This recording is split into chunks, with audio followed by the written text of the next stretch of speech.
अस्सलामुअलैकुम। Special TV के programme special talk के साथ मैं हूं आपका मेज़बान कबीर हयात। नाज़रीन, जैसा कि आप जानते हैं, हर प्रोग्राम में एक नया टॉपिक लिए आपकी खिदमत में हाजिर होते हैं। आज जिस मौजू पर हम बात करेंगे बहुत संगीन मौजू है और इस पर बात होना बहुत लाजिम है।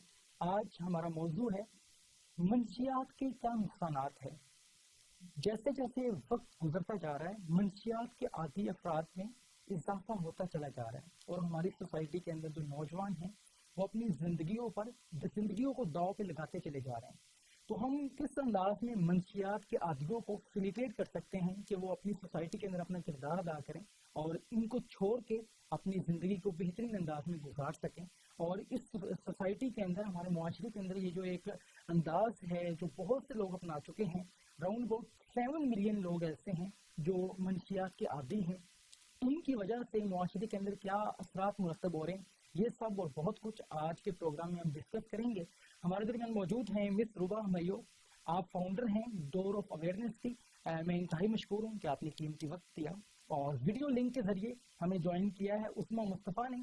आप लाइफ कोच हैं। मैं आपका भी मशकूर हूँ कि आप हमारे प्रोग्राम का हिस्सा बने। मैं रुबा हमैयो आप ही की तरफ आऊँगा और आपसे यही जानना चाहूँगा कि आपके नज़दीक जो पेरेंट्स हैं, जब वो बच्चों के ऊपर तवज्जो नहीं देते या बच्चों की प्रॉपर जो है वो परवरिश नहीं कर पाते या बच्चों को प्रॉपरली जो है वो लुक आफ्टर नहीं करते, तो बच्चे जो है ऐसी एक्टिविटीज़ का शिकार हो जाते हैं जिसके बाद वो मंशियात के आदी बनते हैं। तो ये जो एक ट्रेंड है या ये जो एक अंदाज है, इसको कैसे देखते हैं आप? जी, बहुत शुक्रिया कबीर साहब। बात यह है कि हमारी सोसाइटी में इसमें कोई शक नहीं है कि इस वक्त ये नासूर की तरह ये फैला हुआ है। बिल्कुल ऐसे ही है। और नशा बहुत ज़्यादा इजी एक्सेस है उसमें। और बच्चों से लेके बड़े जवान और हर एज के लोग जो हैं इसे यूज़ कर रहे हैं और लड़कियां भी यूज़ कर रही हैं, सिर्फ लड़के ही नहीं हैं। तो मसला तो बहुत ज़्यादा है, जितना बयान करें उसको कम है। और आपको सड़कों पे पड़े हुए ऐसे लोग मिलेंगे जो कि नशा करके वहाँ पे गिरे हुए होते हैं और वो भीख मांग रहे होते हैं कि हमें पैसे मिल जाए और हम बस नशा कर लें, खाना चाहे खाएं ना खाएं।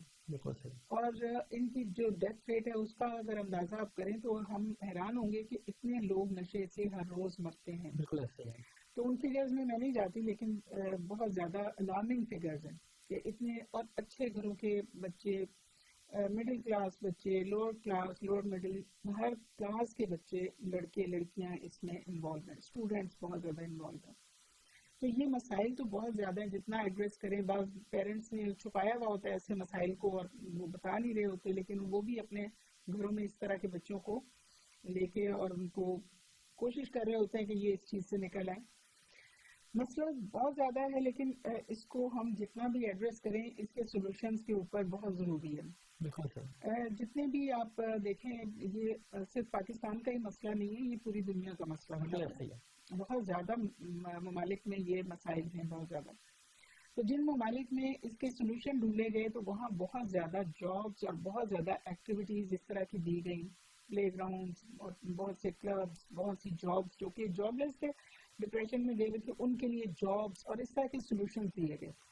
अब बात शुरू होती है घर से, क्योंकि घर से ही तरबियत का आगाज होता है और मसाइल का भी आगाज वहीं से होता है। बहुत से ऐसे एडिक्ट से पूछे तो वो अपने पेरेंट्स को ब्लेम कर रहे होंगे कि हमारे पेरेंट्स आपस में लड़ते थे और हम डिप्रेशन में चले गए। और इस तरह के जब घर एक ब्रोकन फैमिली में या फिर अगर कोई बहुत ज़्यादा प्रॉब्लम फैमिली में पेरेंट्स की आपस में लड़ाइयाँ हो रही हैं, वहाँ से ये मसला शुरू हो जाता है। वो सोचते हैं कि शायद बच्चों को तो कुछ पता नहीं है और वो लड़ रहे होते हैं, और बच्चे क्योंकि वो उनको ना तो वो पैचअप करा सकते हैं ना सोल्यूशन बता सकते हैं, तो वो पेरेंट्स जो हैं वो आपस में लड़ रहे होते हैं और आपस में उनकी या फिर फैमिली में और कोई यानी बाज़ औक़ात पेरेंट्स तो नहीं लड़ रहे होते लेकिन उनके बाकी फैमिली मेम्बर्स उनसे लड़ रहे होते हैं। मुख्तलिफ तरह की पॉलिटिक्स चल रही होती है। उसका रिजल्ट ये होता है कि वो बच्चों पे उसका असर हो रहा होता है। हम सोचते हैं कि नहीं, बच्चों को क्या फर्क पड़ेगा, बच्चों को क्या पता है।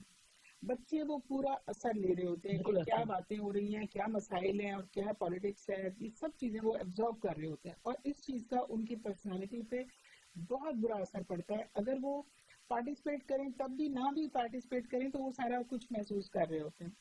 तो स्पेशली मियाँ बीवी जो कि माँ बाप की सूरत में बच्चे देख रहे होते हैं कि ये तो हमारे माँ बाप है और ये आपस में लड़ रहे हैं। और बाज़ औक़ात ये होता है कि वो बच्चों को इस कदर प्रेशर में आ जाते हैं बच्चे और कभी कभी पीयर प्रेशर होता है कि बहन भाई जो है वो किसी का बहुत अच्छा टैलेंट है, वो बड़े अच्छे नंबर ले आए, अब दूसरे के नंबर अच्छे नहीं आए तो पेरेंट्स जो है वो उसको फेवरेट बना लेंगे और जो दूसरा है वो बेचारा ऑटोमेटिकली डिप्रेशन में चला जाता है। और कंपैरिजन करना पेरेंट्स का ये बाजू का होता है, हम पेरेंट्स तो बन जाते हैं लेकिन हमें बहुत सी चीजें पेरेंटिंग की जो है ना वो सीखने की जरूरत होती है। बिल्कुल, पेरेंट्स तो अल्लाह बना देता है, बच्चे हमें मिल जाते हैं तो हम पेरेंट्स बन जाते हैं, लेकिन पेरेंट बनने के बाद हमारी रिस्पॉन्सिबिलिटीज क्या है, हमें किस तरह बच्चों को तरबियत करनी है, किस तरह दोनों में 2 या 4 या 10 जितने भी बच्चे हैं उनको आपने परवरिश करने के लिए कुछ पेरेंटिंग के असूल सीख लें। कोई बच्चा आपका अगर फेवरेट है या आपको पसंद आता है, आपकी बात मानता है, तो आप बाकी बच्चों को इस तरह से धुतकारें ना या उनको लो फील ना कराएं। अगर कोई अच्छे नंबर ले आता है, कंपैरिजन ना करें। कंपैरिजन करना एक इंटेंशन एक होती है कि वो बात बंदे को नहीं भी पता होता वो कर रहा होता कि इतने नंबर अच्छे ले आया वो तुम नहीं लेके आ सके, या फिर कह देना उसको इग्नोर कर देना। ये भी एक होता है कि हमने कंपैरिजन तो नहीं किया लेकिन उसको ज्यादा बढ़ा दिया, ये भी एक कंपैरिजन हो जाता है। ये इतनी छोटी छोटी नाजुक बातें होती है और बच्चा बहुत नाजुक और बड़ा सेंसिटिव एक हमारे साथ अल्लाह ताला ने उसको जोड़ा, तो हमें देख रहा है, हम महसूस कर रहे हैं। तो ये पेरेंटिंग जो है ना ये पूरा एक टॉपिक है जिसको समझने की जरूरत है। और मैं समझती हूँ पेरेंट बनने से पहले पेरेंटिंग की टेक्निक्स और उसके असूल और ज़वाबित सीखने चाहिए। आपने बात की बड़ी वाज़ेह अंदाज में कि हमारे यहाँ पे जो पेरेंट्स हैं वो अपनी तमाम तरह रिस्पॉन्सिबिलिटी को प्रॉपर से अदा नहीं कर पाते हैं। और ये पहले हुआ करता था, हम आज से 10 साल पहले देखें तो ये जो मसाइल थे ये गरीब ग्रोह के या मिडिल क्लास लोग जो हैं इस तरह की एक्टिविटीज का शिकार होते थे। डिप्रेशन की वजह से, गरीब होने की वजह से, या बहुत सी फैसिलिटीज जो हैं जब उनको नहीं मिल पाती थी तो वो मुआशरे के अंदर कम तरीका शिकार होकर इन एक्टिविटीज के अंदर इन्वॉल्व होते नजर आते थे। लेकिन अब ये अमीर लोग भी इसके अंदर इंगेज हो रहे हैं। जैसे आपने बात की कि यूनिवर्सिटी स्टूडेंट्स हैं जो बहुत ज़्यादा एजुकेटेड लोग हैं वो भी तमाम तरह एक्टिविटीज़ का हिस्सा बनते चले जा रहे हैं। और बहुत से हमें रिपोर्ट्स मिलती हैं, अखबारात के अंदर बहुत सी चीज़ें हमें देखने को मिलती हैं और बड़ी हैरानकुन जो है वो इसके स्टेट्स हैं। तो अब मैं जानना ये चाहूँगा कि ये जो एक ट्रेंड सेट अब बढ़ता ही चला जा रहा है और इसको किसी भी जो तबका ज़िंदगी से बिलोंग करते हैं उसको अब कोई भी महफूज नहीं है इसमें, तो उसकी वजूहत अब क्या है? देखिए, चाहे तबका लोअर क्लास हो या मिडिल हो या अपर हो, मसाइल वहाँ पे होते हैं जहाँ पे हमें सही तरीके से मैनेज नहीं करना आ रहा होता। अगर वसाइल थोड़े हैं तो उसमें भी अगर हम बहुत से देखिए दीन के साथ बहुत से लोग जुड़े होते हैं तो वो सब्र शुक्र और इस तरह की कनात की चीज़ों में चल रहे होते हैं, तो उनके बहुत से मसाइल जो हैं वो अल्लाह की तरफ से ही हल हो रहे होते हैं। लेकिन अगर कनात नहीं है, सब्र नहीं है और पेरेंटिंग के असूल भी पता नहीं है, तो बहुत से अपर क्लास में भी आप देखेंगे कि वो बच्चों में तकलीफ करते हैं और कुछ बच्चे फेवरेट होते हैं, कुछ नहीं होते। तो इस तरह के बच्चे चाहे अपर क्लास में हों, चाहे लोअर, चाहे मिडिल में, चाहे कहीं पे भी हों, उनके मसाइल चाहे थोड़े हों या ज़्यादा हों, लेकिन अगर उन्हें पेरेंट्स को अगर उन्हें प्रॉपरली डील करना नहीं आ रहा तो वो मसाइल का शिकार होते ही होते हैं। फिर उस तरह किसी न किसी एंगल से उन्हें मसाइल आते हैं। बिल्कुल ठीक कहा आपने। पेरेंट्स की जो तरबियत है उसी का फुकदान है कि जो बच्चे हैं ऐसी एक्टिविटीज का शिकार होते हैं जिसके बाद मुआशरे के अंदर वो अपने लिए ना सिर्फ बहुत ज़्यादा मसाइल क्रिएट करते हैं बल्कि इस मुआशरे का एक मसला बन के रह जाते हैं। मैं बढ़ूँगा, हमारे में मौजूद हैं अस्मा मुस्तफ़ा, मैं आपकी तरफ आऊँगा और आपसे जानना चाहूँगा कि मुआशरे के अंदर बुनियादी वो कौन सी वजूहात हैं या कौन से ऐसे काजिज़ हैं जो नौजवानों को मनशियात का आदी बनाते हैं? जी, अस्सलाम वालेकुम अस्सलाम। बहुत शुक्रिया आपने Most किया welcome. और इस टॉपिक पर बात करने के लिए। क्योंकि इस वक्त ये हमारी सोसाइटी का ना one of the most sensitive topics है। मेरा क्योंकि बहुत ज़्यादा इंटरेक्शन रहता है यूनिवर्सिटीज़ और कॉलेजेस के बच्चों के साथ, जो चीज़ मैंने एक ऑब्जर्व की ना, हमारे यहाँ ड्रग्स की बहुत बड़ी वजह है खुद को मॉडर्न जाहिर करना। बिल्कुल ऐसे ही है। पीयर्स में, अपने क्लासफेलोज में, अपने साथियों में ये बताना कि मैं बहुत अल्ट्रा मॉडर्न हूँ और मैं इसलिए सिगरेट पी रहा हूँ, मैं इसलिए ये कर रहा हूँ। मैं आपको बड़ी मजे की बात बताऊँ, कल परसों मैं एक बहुत वेल रिप्यूटेड यूनिवर्सिटी में थी, तो ड्यूरिंग अ सेशन एक टीचर ने बच्चों से कहा कि बच्चों आप थके थके फील कर रहे हो तो जाओ जरा एक एक पफ लेके आ जाओ। बिलीव मी कबीर, मैंने advice at that time teacher से कहा कि I belong to a very old school fashion, चाहे आप स्कूल ऑफ थॉट से कहें, आप खुद ये कह रही हैं कि जाओ और एक पफ लेके फ्रेश होके आ जाओ। कहती थी मैं इसलिए कह रही हूँ कि मुझे पता है all of them are smokers, तो ये जाएंगे, बाहर जाएंगे ओपन वॉशरूम में, और क्योंकि क्रिएटिव काम था इसे हो नहीं रहा, तो once they will take the smoke they will become fresh. जहां पर ये सोच हो, आप मुझे एक बात बताएं, जहाँ फ्रेश होने का ये लेवल हो कि आप एक कप से फ्रेश हो रहे हैं, वहां क्या करें? हमने अपने बच्चों को, एक तो बहुत बड़ा जो रीजन हुआ वो जनरेशन गैप का हुआ, टेक्नोलॉजी की वजह से, दूसरी चीजों की वजह से पेरेंट्स का और बच्चों का बहुत ज्यादा जनरेशन गैप आ गया। हमारे पेरेंट्स का वो जनरेशन गैप नहीं था जो आज हमारे बच्चों का और हमारा है। क्यों? क्योंकि टेक्नोलॉजी ने इतनी तेजी से बम्बार्डमेंट की, इतनी तेजी से एडवांसमेंट हुई कि हमें वो चीजें नहीं पता होती जो बच्चे कर रहे हैं, जो बच्चे देख रहे हैं। पहला पॉइंट ये कि जिस भी एज में आपका बच्चा है, खुदारा जनरेशन गैप को कम कीजिए। ख्वाह वो 6 इयर्स का है या 16 इयर्स का है, आप उसके साथ बैठिए। एक बात मैं हमेशा कहा करती हूँ, किसी भी एज में, किसी भी लेवल पर आपके बच्चे हैं, आप उनके फ्रेंड्स पर नजर रखें। क्या आपने कभी देखा आपकी बेटी की सहेलियां कौन है, आपके बेटे के दोस्त कौन है, वो किन लोगों से मिल रहा है, और वो दोस्त किस किस्म के हैं? एक चीज मैं आपको थोड़ी सी पर्सनल लेवल पे शेयर करूं कि मैंने अपने बच्चों के साथ हमेशा ये पॉइंट रखा कि उनके जो फ्रेंड्स होते थे, मैं उनके पेरेंट्स से दोस्ती रखती थी। उससे होता ही है कि आपको ये पता चल रहा होता है कि आपका बच्चा जिस सर्कल में मूव कर रहा है, जिन लोगों से मिल रहा है, उनके क्या वो चीजें हैं। ठीक है, पहली बात जो मैंने ड्रग्स की तरफ आपको कहा, पीयर्स, दोस्त होते हैं ले जाने वाले। याद रखें, कभी भी कोई बच्चा खुद से ड्रग्स शुरू नहीं कर देता जब तक वो उस कंपनी में बैठ उठ नहीं रहा होता। पहला रीजन होता है खुद को मॉडर्न दिखाना, खुद को अल्ट्रा मॉड शो करने की कोशिश करना, ठीक है, इसकी वजह से वो इसकी तरफ जाता है। दूसरा रीजन होता है लोगों का मोटिवेट करना कि भाई हम भी पी रहे हैं, हमें तो कुछ नहीं हुआ, तुम भी स्टार्ट कर दो। और तीसरी चीज, बहुत से लोगों को मैंने ये कहते सुना है कि जी सिगरेट कोई हर्ज नहीं है, सिगरेट पी लिया करो, ये कौन सा भरी हुई सिगरेट है। और बिलीव कीजिए कि cigarette is the mother of all evils. बुराई स्टार्ट ही सिगरेट से होती है। मेरा ये मानना है कि दुनिया के खतरनाक तरीन ड्रग तक पहुंचते आप वाया सिगरेट ही। आप वेस्ट में देख लें, आप बच्चों से जब जनरेशन गैप कम करें ना, तो आप उन्हें ये समझाएं कि बेटा आज जिनको आप मोस्ट मॉडर्न सोसाइटीज कहते हो, जो बहुत अल्ट्रा मॉडर्न, जो हमसे बहुत फैशन में, हर चीज में बहुत आगे चले गए हैं, उनके यहाँ देखो ड्रग्स ने क्या बर्बादी की। उनके यहाँ कितने बच्चे हैं जो अपनी जानों से हाथ धो बैठते हैं ड्रग्स की वजह से। एक ये बात, मैं एक दिन शेखुपुरा गई तो मैंने जी एक फुटपाथ पे एक बच्चे को देखा जिसकी एज हार्डली 14-15 ईयर्स होगी। उसे अपना कुछ होश नहीं था और वो एक फुटपाथ पे पड़ा हुआ था। आप यकीन करें, मैं बहुत देर वहां रुक गई और मैं उसको देखती रही और मैंने सोचा ये भी तो किसी माँ का बेटा होगा ना। बिल्कुल सही। माँ इसकी पैदाइश पर खुश हुई होगी किसी घर, तो आज इसकी ये हालत, जो कि मतलब एक जिंदा इंसान की तरह भी नहीं लग रहा था। तो आज सबसे ज्यादा एक बात और याद रखिए, अगर आपका बच्चा, किसी फैमिली का बच्चा खुदा न खास्ता इसमें पढ़ रहा है, तो इसको छुपाइए मत। मैंने बहुत सी ऐसी मदर्स देखी हैं, बहुत से ऐसे फादर्स देखे हैं जो इस बात पर पर्दे डाल रहे होते हैं और कह रहे हैं नहीं हमारे बच्चे में नहीं है। अगर आज आप ऐसे करेंगे तो आप अपने बच्चे को डेथ की तरफ पुश कर रहे हैं। अगर आपको पता चल गया कि आपका बच्चा इन चीजों का शिकार है, तो खुदारा फौरन ट्रीटमेंट स्टार्ट कराइए। जिस तरह भी मुमकिन हो उसको रिहैब में लेके जाएं, उसकी काउंसलिंग इमीडिएटली स्टार्ट करवा दें। चीज को छुपाना कभी भी कबीर चीज का हल नहीं होता। बिल्कुल सही।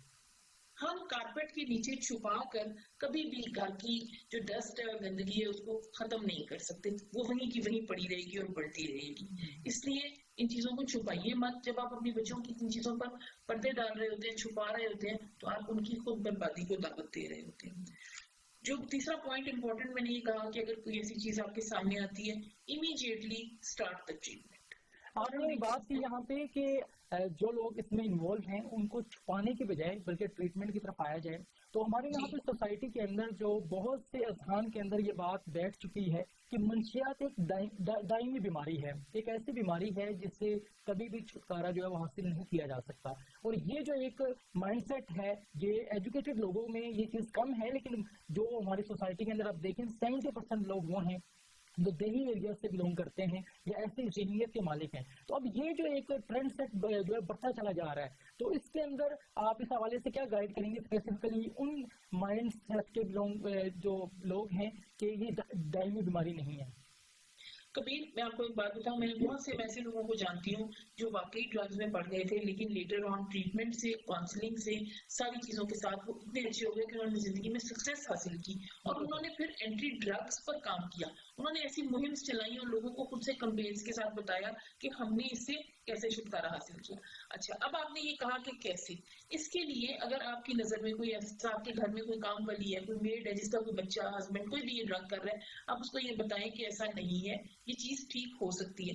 दो, ये बहुत पेशेंस वाला काम है, बहुत टाइम टेकिंग काम है, लेकिन इससे निजात हासिल की जा सकती है। और अगर आप छोड़ देंगे, इसका मतलब है खुलेआम आप ये कह रहे हैं कि इस बंदे को मरने के लिए टाइम दे दो मजीद, 6 माह जिंदा रहे, साल जिंदा रहे, तो ये तो कोई हल नहीं है ना।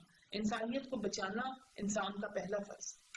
बिल्कुल ऐसा ही है, इंसानियत को बचाना इंसान का पहला फर्ज है। और बीइंग में इंसान, ये हमारी रिस्पॉन्सिबिलिटी है कि हम अपनी सोसाइटी के इर्द गिर्द जो लोग हैं उनकी तरबियत के हवाले से उनको गाइड करें, और ताकि वो बेहतरीन अंदाज में सोसाइटी के अंदर अपना किरदार अदा कर सकें। मैं आपकी तरफ आऊँगा और अब आपसे जानना चाहूँगा कि जो मंशियात के आदी लोग हैं, जो मुआशरा है उनसे बेरुखी जो है वो अपना लेता है, उनसे बेरुखी का इजहार करता है, उनके साथ एफिलिएशन करने का अंदाज बहुत कम नजर आता है, बल्कि यहाँ तक कि हम उनके साथ बात करना भी गवारा नहीं करते। और एक सोसाइटी के अंदर एक कॉमन प्रैक्टिस है कि वो बेचारे अपनी दर्द के अंदर, अपनी इन हालात के अंदर रोड्स के ऊपर हमें नजर तो आते हैं, लेकिन कभी हम रुक के उनकी दाद रसी नहीं करते हैं, या उनको जो फैसिलिटेट नहीं करते हैं, या उनको किसी भी तरह से फैसिलिटेट करने का माइंडसेट हमारा नहीं बनता। अगर बनता भी है तो आपके साथ वाला जो कोलीग है वो कहेगा नहीं नहीं यहाँ मत रुके, ये एक अच्छी जगह रुकने के लिए नहीं है, या इस पर्सन को ये आपको नुकसान पहुंचाएगा। ये भी एक ट्रेंड है हमारा कि एक ऐसे शख्स के बात करना, हम ये समझते हैं कि शायद ये हमें नुकसान पहुंचाएगा यहीं पे। तो ये जो एक ट्रेंड सेट है, इसकी वजह से क्या असर मुरतब हो रहे हैं में? देखिए वो उनको अगर हम ये सोचे ना कि ये इन्होंने ड्रग ली हुई है तो ये एक नॉर्मल बात है, ये नॉर्मल बात नहीं है। उन्हें अगर हम मरीज समझ के उनको ट्रीटमेंट के तौर पे अगर उनकी हेल्प करना चाहेंगे तो वो तो बेस्ट है। बिल्कुल सही। लेकिन अगर हम ये कहें कि हम उनकी सोसाइटी में अगर कोई बैठता है तो कोई मसला नहीं होगा, वो डेफिनेटली उसको भी इफेक्ट होगा उस चीज का, क्योंकि ये कंपनी से ही इसका बहुत ज्यादा इफेक्ट होता है एक से दूसरे को, और ये आपस में ये पूरे चेन स्मोकर बन जाते हैं कि आपस में एक दूसरे को दे रहे होते हैं और वही सिगरेट जो है वो सारे यूज कर रहे होते हैं। मेरा जो सवाल है उनको तनबीह करने के हवाले से ये है कि हम उनको कैसे तनबीह कर सकते हैं? देखिए रिफॉर्म्स तो बहुत तरीकों से की जा सकती हैं। इस तरह के जो लोगों को अगर हम हेल्प करना चाहते हैं तो बेस्ट है कि उनकी ट्रीटमेंट में उनको फैसिलिटेट किया जाए। बिल्कुल सही। इस तरह के कैंप्स लगाए जाएं जहाँ वो इजीली आके ऐसे जगहों पे अपनी ट्रीटमेंट के हवाले से उनके घर वाले और उनकी बाकी जो फैमिली है वो सारे डिस्टर्ब हुए होते हैं। बेसिकली उन लोगों को हमने फैसिलिटेट करना है। किस तरह करना है? उन्हें हम गाइड करें कि किस तरह से रिहैब में जाना है, कि किस तरह से इनकी काउंसलिंग करनी है, घर वालों ने किस तरह से रोल प्ले करना है। ये पूरा एक टीम वर्क होगा, फिर वो जाके इस चीज से बाहर निकल सकते हैं। उन्हें बिल्कुल छूट तो नहीं है, वो कोई उनको टच करने से कोई वो लग नहीं जाएगा कि वो दूसरा भी बीमार हो जाएगा। उन्हें हेल्प करने की डिफरेंट टेक्निक्स हैं और इसके लिए बहुत से लोग काम कर रहे हैं, स्पेशली ऐसे लोग जो कि ड्रग्स ही के ऊपर काम कर रहे हैं कि ये इनकी अवेलेबिलिटी ना हो सके। ये भी पूरा एक माफिया है। इसके ऊपर काम करने वाले भी बहुत ज्यादा खतरे को मोल लेके काम कर रहे होते हैं और हमें उन्हें भी सपोर्ट करना चाहिए। देखिए इंडिविजुअली अगर हम एक एक को ठीक करें, पीछे से हम सोर्स बंद नहीं कर रहे, जहाँ से ये सारा सोर्स आ रहा है और इतनी इजीली अवेलेबल हो रहा है हर एक को, और जो लोग इसे बेच रहे हैं वो इतना मुनाफा कमा रहे हैं, तो उन्हें क्या जरूरत है कि इसे बंद करें। वो पैसे के लिए लगे हुए और उन्हें नहीं पता कि कितनी नौजवान नस्ल मर रही है उनके इस पैसे की वजह से। तो ये मुर्दा ज़मीर लोग जो इस काम में पड़े हुए हैं उनको तंबीह करने की जरूरत है। उनको तंबीह तो बहुत छोटी सी बात है, उनको पकड़े और उनको वो रोके सोर्स पीछे से जो ड्रग्स को उनको सप्लाई कर रहे हैं या फिर वो जहाँ से आ रही है। ये चीजें गवर्नमेंट लेवल पे करने की जरूरत है और कुछ लोग इस पे काम इंडिविजुअली भी कर रहे हैं और बहुत हाई प्रोफाइल लोगों से मिलके इनके ऊपर इसकी रोकथाम का काम भी कर रहे हैं। लेकिन आम शहरियों के लिए ये जरूरी है कि उन्हें ये पता हो कि अगर इस तरह की कोई प्रॉब्लम है तो हमने कहाँ कहाँ पे उनको हेल्प करनी है, कहाँ पे इनको काउंसलिंग इनकी होगी, इनकी ट्रीटमेंट कैसे होगी, इनकी जो रिहैब सेंटर्स हैं वो कहाँ पे अवेलेबल हैं। और ये इतना एक्सपेंसिव भी है थोड़ा इलाज, हर एक की एक्सेस में नहीं होता। चले कहीं पे अफोर्डेबिलिटी होती भी है, कोई अफोर्ड करता है तो वो अपने बच्चों को करा देता है वहाँ पे, लेकिन बहुत से ऐसे गरीब हैं जो वो देखते रह जाते हैं कि हमारा बच्चा मर रहा है, अब हम कहाँ लेके जाएं। तो बहुत से ऐसे फ्री सेंटर्स मौजूद हैं जहाँ पे जैसे गवर्नमेंट के हॉस्पिटल्स हैं वहाँ पे भी ये फैसिलिटीज हैं कि ये ट्रीट हो सके। तो वहाँ पे लेके जाएं ताकि वो सस्ता इलाज भी उन्हें मिल सके और उन्हें पता हो कि हम नया हॉस्पिटल में ले जाएं जहाँ जहाँ पे इस तरह की गवर्नमेंट की तरफ से फैसिलिटीज मौजूद है। तो अगर लोगों को पता नहीं होगा तो वो फिर यही सोचते हैं कि ये तो महंगा इलाज है तो हम तो करा ही नहीं सकते। बिल्कुल सही। इसलिए ज़रूरत इस समय की है कि हम एक तो ये अवेयरनेस बहुत ज़्यादा होनी चाहिए कि इसका इलाज जो है वो मुमकिन है, और उसमें पहले तो उसको जब डिटॉक्सिफाई कर दिया जाता है पेशेंट को, उसके बाद उसके घर वालों का भी काम है कि उसको उसके ऊपर नजर रखें और उसको दोबारा उस सोसाइटी में जाने से रोकें और उसकी इन चीज़ों को चेक रखें कि ये दोबारा से वो शुरू ना हो, दोबारा से वो उस तरह की एक्टिविटीज ना करें। और बड़ी अहम आपने बात की कि गवर्नमेंट की हमारी ये जिम्मेदारी है कि ऐसे तमाम जो सोर्सेज हैं जहाँ से लोग जो इनटेक करते हैं ड्रग्स, उन तमाम जगहों को बंद किया जाए। और इसकी जो एक्सेस है वो इसी जो एक्सेस जो है वो बढ़ती चली जा रही है, इसकी एक्सेस को रोका जाए कि इसको लेना जो है वो बहुत मुश्किल कर दिया जाए। तो माशरे के अंदर बहुत सी चेंजेस आ सकते हैं। हमारे प्रोग्राम का सिलसिला इसी अंदाज में जारी है। रूबा मौजूद है हमारे दरमियान। मिस रूबा ने बड़ी अमेजिंग ये बात की कि हमारी जो गवर्नमेंट है उसकी रिस्पॉन्सिबिलिटी है कि वो इन तमाम तर चीज़ों के ऊपर अपना जो अंदाज़ है उसको बेहतरीन अंदाज में अपनाएं और बेहतरीन अंदाज में इसकी रोकथाम के अंदर अपना किरदार अदा करें। मैं उस्मा मुस्तफ़ा आपकी तरफ आऊँगा और आपसे जानना चाहूँगा कि आप लाइफ कोच भी हैं और डिफरेंट सेशंस के अंदर स्टूडेंट्स को आप गाइड करते हैं कि वो किस अंदाज में ड्रग्स वगैरह से जो बच सकते हैं। तो पहले मैं आपसे ये जानना चाहूँगा कि एक जो आदत है वो कैसे नशोनुमा होती है, एक आदत की नशोनुमा कैसे होती है?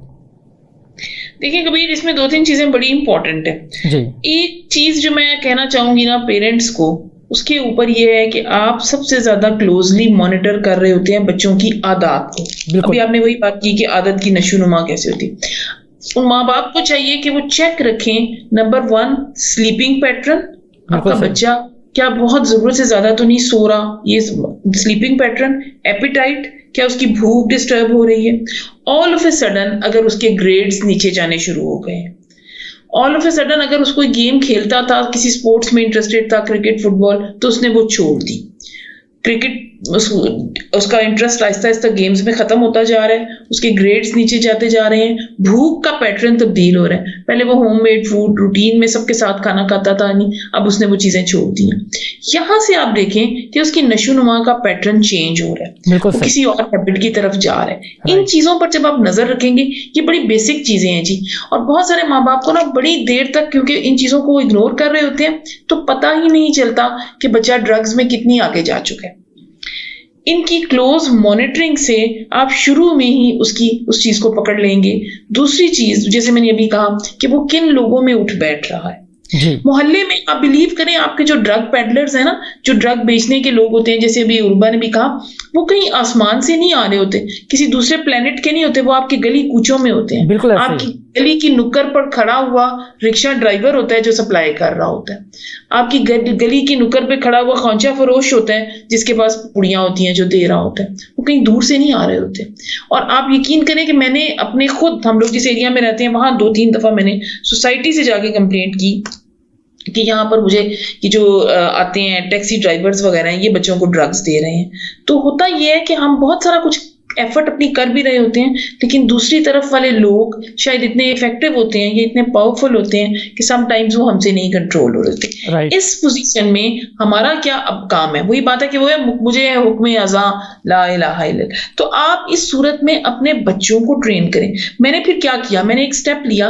बच्चों के साथ मेरी पार्क में इंटरेक्शन होती थी तो मैं उनसे कहती थी कि बच्चों, अपने से बड़े लोगों से आपने दोस्ती नहीं करनी, आपने टैक्सी ड्राइवर्स इन लोगों के पास नहीं उठना बैठना, आपने सिर्फ पार्क में आना है, क्रिकेट खेलनी है, हेल्दी एक्टिविटीज। तो उससे काफी फर्क पड़ा, बच्चों ने उस एरिया में जाना छोड़ दिया।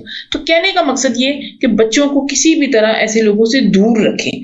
हम उनको देखें, ड्रग्स बेचने वाले इतने खतरनाक होते हैं और ड्रग्स के अंदर इतना पैसा है, ये आप सबको पता है कि दुनिया का सबसे ज्यादा इजी मनी ड्रग्स के अंदर है, बिल्कुल सबसे ज्यादा। और उनको रोकना, उनसे टक्कर लेना समटाइम्स गवर्नमेंट एजेंसीज का उनका काम होता है। हम इंडिविजुअल लेवल पे शायद नहीं कर सकते, मगर हम कर क्या सकते हैं, हम बच्चों को उनसे दूर रख सकते हैं। बच्चों के अंदर इतनी नफरत पैदा करते हैं ड्रग्स के खिलाफ, इतना स्ट्रॉन्ग करते हैं उनकी उस चीज को कि वो उस तरफ अट्रैक्ट ही ना हो। आपने यहाँ बात की नशोनुमा के हवाले से, यकीनन जो एक पेरेंट्स हैं वो अपने बच्चों की तरबियत के अंदर अपना किरदार अदा कर रहे होते हैं, और कोई भी पेरेंट्स ये नहीं चाहते कि उनका बच्चा जो है इस तरह की एक्टिविटीज़ का शिकार हो।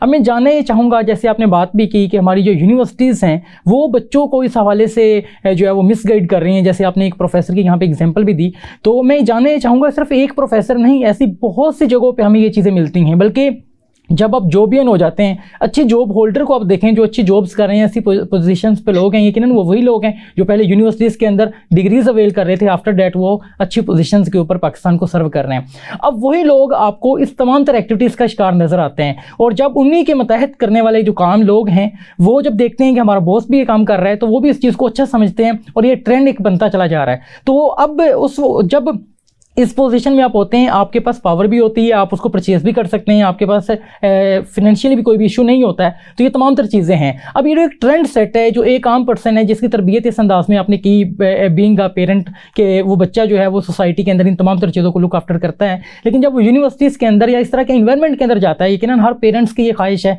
कि उसका बच्चा जो अच्छी पोजीशन पर जाए और अच्छे अंदाज में स्टडीज़ करे। जब वो इन तमाम तरह एक्टिविटीज़ के अंदर जाता है और वहाँ पर जाके वो देखता है कि मेरे जो कलीग्स हैं वो इन तमाम तरह एक्टिविटीज़ को परफॉर्म कर रहे हैं, तो शायद मैं भी ऐसा करूंगा, तो मैं भी बेहतरीन अंदाज में अपनी पर्सनैलिटी को ग्रूम कर सकता हूं। और अभी तो ये हालात हैं कि पर्सनैलिटी की ग्रूमिंग के अंदर इसको एक अच्छी चीज़ समझा जाता है। तो ये तमाम एक जो ट्रेंड सेट है या जो तमाम एक सिचुएशन है, इसको कैसे देखती हैं और इसकी रोकथाम कैसे मुमकिन है? जी कबीर, बड़ा अच्छा आपने बात की। मैं आपको बड़ी मजे की बात बताती हूँ। मेरे एक कुलीग थे, उन्होंने मुझे एक दफा बताया, कहते हैं जी मेरी टाइमलाइन मीट नहीं हो रही थी, मैं बड़े स्ट्रेस में था, तो मेरे बॉस ने मुझसे कहा आओ यार छत पे चलो और ये सिगरेट पियो, तुम्हारा स्ट्रेस दूर हो जाएगा। पहली तो बात कबीर, मैं आपके चैनल के तवज्जुह से लोगों को ये बताना चाहूंगी कि मॉडर्न रिसर्च ये कहती है कि smoking does not reduce anxiety. अगर आपको कोई भी एंग्जाइटी है, परेशानी है, तो ये सिर्फ ऐसा ही है, ये सिर्फ एक मिसनोमर है, एक गलत ख्याल है कि सिगरेट पीने से स्ट्रेस कम हो जाता है। पहली तो बात ये क्लियर कर लें। ये बिल्कुल ऐसे ही है जैसे कुछ लोगों का ख्याल होता है कि शायद चाय पीने से थकन उतर जाती है, ऐसा होता नहीं है, तो ये साइकोलॉजिकल है। इसी तरह सिगरेट आपके स्ट्रेस को कम नहीं करती, पहली बात। दूसरी बात, आपने कहा कि बहुत सारे आपके बॉसेस आपको कह रहे होते हैं, आपके प्रोफेसर्स कह रहे होते हैं, बिल्कुल आपने ठीक कहा। अगर आप देखें किसी और इंग्लैंड की सोसाइटी को देखें ना आप, तो आपको बहुत कम परसेंटेज ऐसे बच्चों की मिलेगी, वहां पर भी ऐसे बच्चे हैं जो कि उस सोसाइटी में रहते हुए जहां हर चीज की एक्सेस बहुत आम है, हर चीज की एक्सेस खुली है, इसके बावजूद वो फोकस्ड रहते हैं, वो अपने कैरियर पर रहते हैं, अपने पाथ पर रहते हैं। इसका मतलब क्या हुआ? Inbuilt mechanism. हमारे अंदर कबीर एक इनबिल्ट मैकेनिज्म होता है हमारे ब्रेन के अंदर। कुछ लोग उसका असर बाहर की चीजों का फौरन ले लेते हैं, उनको वो अट्रैक्ट कर जाती हैं, और कुछ लोगों को वो अट्रैक्ट नहीं करते हैं। होता यह है कि जिस तरह बीमारी के खिलाफ मुदाफियत है, कुछ लोगों में आपकी इम्यूनिटी ज्यादा हो सकती है, मेरी कम हो सकती है, तो अगर कोई बीमारी आए वो मुझे जल्दी लग जाएगी, आपको नहीं लगेगी। इसी तरह अगर आप ब्रेन के अपने बच्चों के उस ब्रेन के मैकेनिज्म को इतना स्ट्रांग बना दें कि अगर उनके इर्द गिर्द बुराई बिखरी हुई भी हो, सारे दोस्त भी स्मोकिंग कर रहे हो, तो आपका बेटा कहे कि नहीं मैंने नहीं। So this is making your internal mechanism system strong.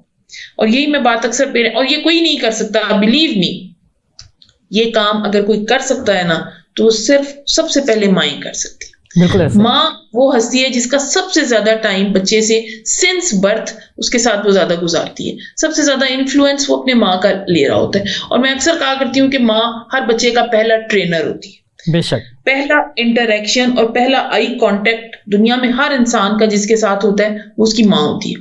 तो अगर माँ डे 1 से बच्चे को ये चीजें बताना शुरू करे, चाहे माँ पढ़ी लिखी है या नहीं पढ़ी, जो भी है, इससे फर्क नहीं पड़ता, तो बिलीव मी, बल्कि एक रिसर्च ये कहती है कि अगर आप अपने 2 साल के बेटे को जब सुलाते हैं, सोते वक्त साथ सुलाते हैं, आप तब से उसको कहना शुरू कर दें कि बेटा पता है सिगरेट बहुत बुरी चीज होती है, तो याद रखें वो बच्चा जब एडल्टहुड में जाएगा वो कभी इन चीजों की तरफ नहीं जाएगा। उसमें अगर हम देखें पेरेंट्स को, जैसे अपने माँ की बात की, अब ये ट्रेंड बनता चला जा रहा है कि जो माएँ हैं वो अपना टाइम ज़्यादा सोशल मीडिया पे गुजारती नज़र आती हैं, बच्चों का तरबियत का अंदाज़ वो ना रहा, और बहुत सी चेंजेस आ चुकी हुई हैं, जैसे टेक्नोलॉजी का दौर है और एक बच्चा जो है वो ज़्यादा टाइम अपना जो है वो गेम्स के अंदर या टेक्नोलॉजी से इंगेज नज़र आता है हमें। ऐसे में जो इन्वायरमेंट है, जो पेरेंट्स हैं वो वक्त नहीं दे पा रहे अपने बच्चों को, तो इन तमाम तरह सिचुएशन के अंदर कैसे आप एक बेहतरीन अंदाज जो ख़ानदानी निज़ाम है उसको बेहतर कर सकते हैं? मैं आपको बड़ी मजे की बात बताऊं, मैं एक स्कॉटिश बंदे से मिली, वो पाकिस्तान आया, तो उसने बड़ी प्यारी बात की, वो इंजीनियर, उसने कहा जी मेरे 3 बेटे हैं, एक 9 इयर्स का है, एक 12 का है और एक 15 का है। मैंने घर में एक रूल बनाया हुआ है कि जब हम घर में पहुंचते हैं ना, तो मैंने एक छोटी सी शेल्फ डोर के साथ बनाई हुई है, मैंने बच्चों को कहता हूँ कि पुट योर मोबाइल्स देयर और now your time is mine, अब आपका वक्त मेरा है, अब आपने मोबाइल नहीं देखना। तो उसके बाद कहता है कि मैंने उनसे इतनी स्ट्रॉन्ग बॉन्डिंग बनाई हुई है कि उनमें से एक फुटबॉल खेलता है, एक रग्बी खेलता है, फिर कहता है हम घर में जो भी हमारी एक्टिविटीज होती हैं वो। तो कहने का ये एग्जांपल बताने का आपको ये मकसद था कि चाहे जितना मर्जी सोशल मीडिया आ जाए, जितनी मर्जी आपकी टेक्नोलॉजी आ जाए, अगर आप अपने घर के कल्चर को उस तरह डिजाइन करते हैं ना कि कुछ टाइम बच्चों ने आपको देना ही देना है, तो फिर बिल्कुल कभी सही। भी आपके इश्यूज नहीं क्रिएट। बिल्कुल ऐसा ही है, जब पेरेंट्स बेहतरीन अंदाज में बच्चों को वक्त देते हैं और बच्चों के साथ डिस्कशंस करते हैं, बच्चों के तमाम तरह नीड्स को जो है एंड वांट्स को जो है वो लुक आफ्टर करते हैं, तो बेहतरीन अंदाज में जो ख़ानदानी निज़ाम है वो तरतीब पाता है और बेहतरीन नताइज जो हैं वो हासिल होते हैं। मैं मिस रुबा आपकी तरफ आऊँगा। आप डोर ऑफ अवेयरनेस के नाम से एक फाउंडेशन है, उसको भी आप रन करती हैं, तो आप बहुत डीपली इन तमाम तरह चीज़ों को देखती हैं, तो जानना ये चाहूँगा कि एक बच्चा कैसे बागी हो जाता है इतना ज़्यादा सोसाइटी से, या इतना ज़्यादा बागी हो जाता है कि वो इन तमाम तरह एक्टिविटीज़ का शिकार हो जाता है? जी बिल्कुल, बहुत शुक्रिया। मैं अपने इदारे में जो चीज़ें देख रही हूँ कि हमारे साथ क्योंकि बहुत अंडर प्रिविलेज बच्चे अटैच होते हैं, अंडर प्रिविलेज ख़वातीन जो कि नॉन अफोर्डिंग फैमिलीज़ होती हैं, तो वो ज़्यादातर ऐसे लोगों पे हम काम कर रहे हैं, उन्हें हम पढ़ाते हैं बच्चों को, और ख़वातीन को हम सिलाई वगैरह सिखाते हैं, मुख्तलिफ हैंडीक्राफ्ट्स वगैरह। तो अब ये है कि मैंने ये देखा है कि अभी पिछले कुछ अर्सा पहले ही हमारे एक स्कूल का बच्चा था, 2 बच्चे स्कूल के बाहर ही बैठ के तो वो कोई इंजेक्शंस लेते थे, तो पता चला कि वो स्कूल से तो क्योंकि छोड़ चुका था, उनके पेरेंट्स से रब्ता किया तो वो दोनों ब्रोकन फैमिलीज़ के बच्चे थे, उनके पेरेंट्स की डिवोर्स हो चुकी थी। अब वो दोनों आपस में बैठ के अपनी मसाइल डिस्कस करते होंगे और उन्होंने सोल्यूशन ये निकाला कि हम अपनी ये जो टेंशन है उसके लिए ये यूज़ कर लें तो हम बड़े सुकून में आ जाएंगे। तो वो बहरहाल हमने जब पेरेंट्स को देखा तो वो ब्रोकन फैमिलीज़ थी, लेकिन माएँ ज़रा थोड़ा सा फिर भी उनमें दर्द था कि मेरा बच्चा है, बेशक पिछले हस्बैंड से ही है, लेकिन मैं इसके इलाज में आपके साथ ताउन करती हूँ। फिर हमने उसे गाइड वगैरह किया और उसका ट्रीटमेंट वगैरह करवाया, तो उन दोनों में से फिर एक बच्चे की तो डेथ हो गई, दूसरे बच्चे को थोड़ा सा हम सेव कर सके, लेकिन बात यह है कि बाज़ औक़ात बहुत देर हो जाती है। हम लोग कोई डिसीजन लेते हैं और उसके ऊपर हम वर्किंग शुरू करते हैं तो देर हो चुकी होती है, तो इसलिए इसमें देर करने की बिल्कुल भी गुंजाइश नहीं है। जैसे ही पेरेंट्स को पता चले कि इस तरह की कोई एक्टिविटी है, फ़ौरन ट्रीटमेंट की तरफ जाएं। और उसमें जो हमारे पेरेंट्स के साथ हम देखते हैं मसाइल, वो यही होता है कि बाजी ये महंगा बहुत है, महंगा है, लेकिन बहुत सी सस्ती जगह भी हैं, फ्री इलाज भी होते हैं, ऐसी जगह भी हैं। उन सब जगहों के बारे में मालूमात लेना और मालूमात को आम करना ये बहुत ज़रूरी है, क्योंकि इस वक्त बहुत ज़्यादा ये चीज़ हो चुकी है। तो अगर फ्री वाली जो जगह है वहाँ इतनी लंबी लाइनें होती हैं कि वहाँ पे बारी आने में टाइम लग जाता है। बिल्कुल ऐसे ही। लेकिन जब घर वालों का सारा एक पूरा टीम पूरी काम करती है ना, तो फिर वो उससे निकालने में उसको बड़ी आसानी भी हो जाती है। ये भी होता है कि बाज़ वक़्त घर वाले भी कहते हैं हमारे पास टाइम नहीं है इसके लिए, तो किसी ना किसी को तो खड़ा होना पड़ेगा ना। एक मतलब एक उसको मरीज समझे ना, ये ना सोचे कि ये यूं करता है, ये यूं, ये पहले भी बात नहीं मानता, यूं नहीं करता, वो नहीं करता, वो शिकवे शिकायतें शुरू हो जाते हैं और वो मरीज बेचारा वो बुरी से बुरी कंडीशन में जाता रहता है। तो इसलिए घर वालों को चाहिए कि वो अपनी एक किसी ना किसी की जिम्मेदारी लगाएं और उसके ट्रीटमेंट के ऊपर फोकस करें और उसको इस चीज़ से निकालें, राइट। और उसके बाद फिर उसकी सुपरविजन रखें और उसके ऊपर वर्किंग करें। उसे एहसास भी हो चुका होता है कि मैं बीमार हूँ, लेकिन वो चाहता भी है कि मैं छोड़ूं, लेकिन वो कर नहीं पाता, क्योंकि ये एक बीमारी की तरह इसको लिया जाए। ये नहीं है कि वो उसकी हमारी बात मान लेगा या मानता नहीं है। हम अक्सर ये सोचते हैं कि ये छोड़ता नहीं। अब ये तो ऐसी बात है ना, किसी को कहा जाए तुम बुखार क्यों नहीं अपने उतारते, भाई उसको दवाई दें, उसको आराम करवाएं, उसकी खुराक का ख्याल रखें, वो बुखार तब उतरेगा उसका। तो ये भी इसी तरह से बीमारी की तरह इसको लें। घर वालों की अवेयरनेस बहुत ज़रूरी है, उन्हें पता हो कि ये बीमारी है, इससे निकालना है इसको। तो वो बाज़ औक़ात उसकी नाफरमानियों में उसको शुमार करना शुरू कर देते हैं कि हमने मना किया फिर भी नहीं बाज आता। तो अब उसको ट्रीटमेंट की ज़रूरत पड़ चुकी है। जब वो एडिक्ट हो चुका है उसको फिर ट्रीटमेंट करवाएं। अगर हो सकता है कि जब उसने एक दो दफ़ा किया था, बाज़ तो नशे ऐसे हैं कि एक दो दफ़ा में ही वो उसका एडिक्ट हो जाता है। तो इसलिए इस चीज़ की अवेयरनेस बहुत ज़रूरी है कि उनको उसके साथ ताबुन करें और उसको अपने से दूर ना करें, बजाय उसके कि उसको और करीब करें और उसके साथ ताबुन करते हुए उसको उस तकलीफ़ से निकालें। तो ये जो है ना एक मरहला मुश्किल है। ये बात ठीक है कि हमारा गवर्नमेंट लेवल पे जाके इन ड्रग्स को रोकने का काम इस तरह के लेवल पे हर बंदा नहीं काम कर सकता, लेकिन कुछ इदारे काम कर रहे हैं, उनके साथ हमें कोऑपरेट करना चाहिए सबको।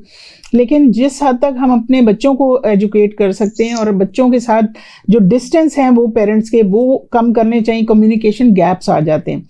पेरेंट्स बाज़ औक़ात बहुत बिजी होते हैं और बच्चे जो हैं वो अपने दोस्तों और गलत सोसाइटी में पड़ जाते हैं और वहाँ से फिर काम ख़राब शुरू हो जाता है, और जब ख़राब हो चुका होता है तो पेरेंट्स को तब पता चलता है। बिल्कुल सही। तो लिहाजा जहाँ पे भी पता चला उसको फौरी तौर पे ठीक करने की कोशिश करें, ऐसे दोस्तों से उसे दूर करें, उसके ट्रीटमेंट, उसकी काउंसलिंग, वो उस तरफ फौरी तरफ तवज्जो करने की ज़रूरत है।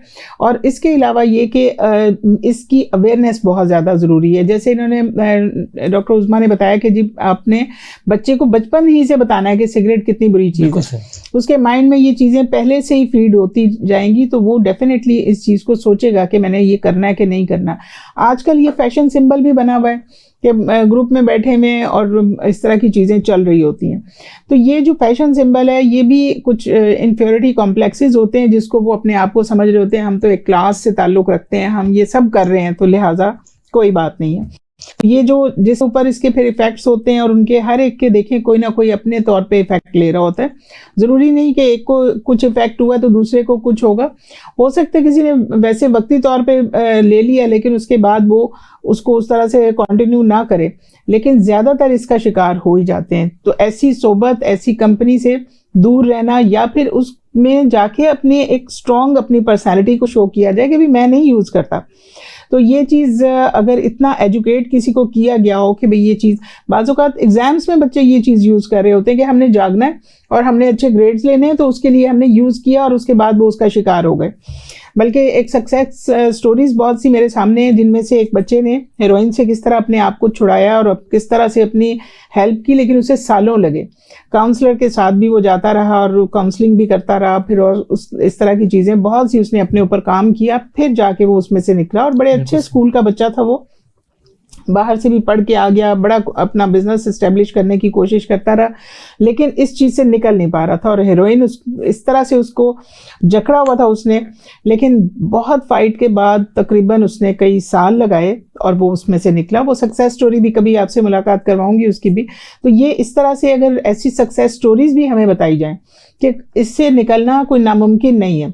और मैं बहुत सी जगहों पे फ्री कैंप्स वगैरह भी लगवाती रहती हूँ ताकि मुख्तलिफ इलाकों में इस चीज़ को अवेयरनेस भी दी जाए, उन लोगों को एजुकेट किया जाए और उनको हेल्प भी की जाए। कि फ्री कैंप होता है तो वो सब आ जाते हैं, कहते हैं कि भाई हमें तकलीफ़ है इससे, तो फिर वो उसका ट्रीटमेंट शुरू कर देते हैं और वो रेगुलर उसकी मेडिसिन, जो छोड़ना चाह रहा है उसके लिए छोड़ना आसान है, लेकिन जो छोड़ना नहीं चाह रहा उसको आप छुड़वाएं वो फिर जाएगा, बार बार जाएगा। लेकिन इसकी जो रिहैब में ये चीज़ प्रैक्टिस जो है उन्हें पता होता है कि ये जाएगा तो दोबारा से इसका शिकार हो जाएगा।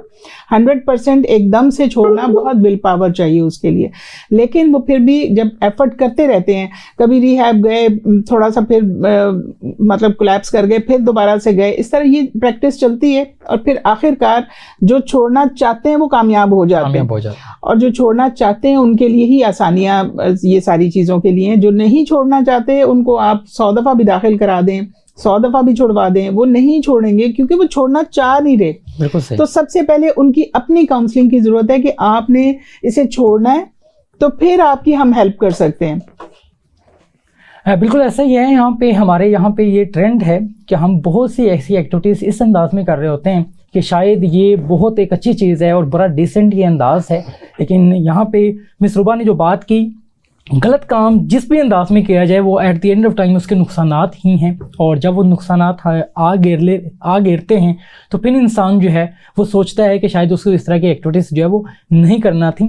और ये तमाम तर चीज़ों के ऊपर हमें थिंक आउट करना होगा। बीइंग अ सोसाइटी मेंबर, ये हमारी सबकी रिस्पॉन्सिबिलिटी है कि हम इन तमाम तर चीज़ों को ना सिर्फ एड्रेस करें बल्कि जो लोग इसका शिकार हैं उनको फैसिलिटेट करें किस अंदाज में वो इससे निकल सकते हैं। और ये अंदाज सिर्फ एक फ़र्द का काम नहीं है, बल्कि ये पेरेंट्स का भी काम है, हर सोसाइटी मेंबर का ये काम है। और इसी अंदाज में हम बेहतरीन अंदाज में तमाम तर चीज़ें कर सकते हैं। तो नाज़रीन, इसी अंदाज में डिफरेंट प्रोग्राम्स लेकर आपकी खिदमत में हम हाजिर होते रहते हैं। और आज का जो टॉपिक है यकीनन बहुत जामी टॉपिक है और बहुत हसास टॉपिक है। इसके ऊपर डिस्कशन होना और इसके ऊपर इस तरीके से सेमिनार्स होना बहुत लाजिम है, ताकि अवेयरनेस जो है वो हमारी सोसाइटी के अंदर मैक्सिमम जो है वो पेनिट्रेट हो सके। मैं आपका भी इंतहाई मशकूर हूँ और हमारे दरमियान मौजूद रहीं मिस उज़मा, मैं आपका भी इंतहाई मशकूर हूँ कि आप दोनों ने वक्त दिया और बड़ी कीमती गुफ्तगू की आपने। इसी अंदाज में डिफरेंट प्रोग्राम्स के अंदर आपके लिए डिफरेंट टॉपिक्स के ऊपर डिस्कशंस का सिलसिला जारी रहेगा। अपने मेज़बान कबीर हयात को इजाज़त दीजिए, इस उम्मीद के साथ कि नेक्स्ट प्रोग्राम में एक नए मेहमान और एक नए टॉपिक के साथ आपकी खिदमत में हाजिर होंगे। जब तक के लिए खुदा हाफिज़।